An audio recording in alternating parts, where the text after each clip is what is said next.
It's something that I've heard from so many people saying that their business is their baby, and I think it's actually a negative mindset to have, even though people feel like that's a positive.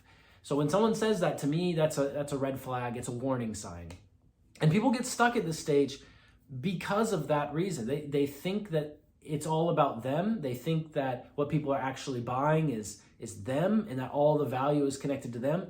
And so they're never able to separate that. They're never able to separate the value that gets delivered from the agent delivering it, who happens to be them. And because they're the face of the brand at the same time, then they associate those things. But you can get out of that. A few months ago, I created something called the escape plan for a bunch of my clients who are having this problem. And I showed them how you can basically sell a little bit of your time up front and then transition that into a passive workspace or a passive community format where the value is now being delivered in this private space. So people who have access to the private space get the value from the private space.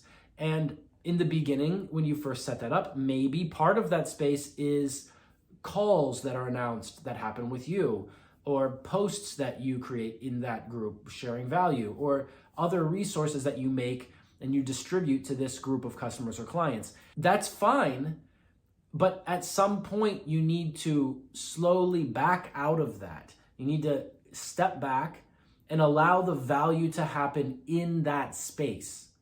That's how you're going to separate yourself from the value delivered. And then it easily allows you to introduce another person, an assistant, a coach that's on your team, or someone else, some kind of expert who can also deliver value or also use the resources that you've created to deliver value to this customer or client community. And that is where the gold is, because that's where you have a business that actually works for you, right? Or works without you. Because now it's not you that they're buying.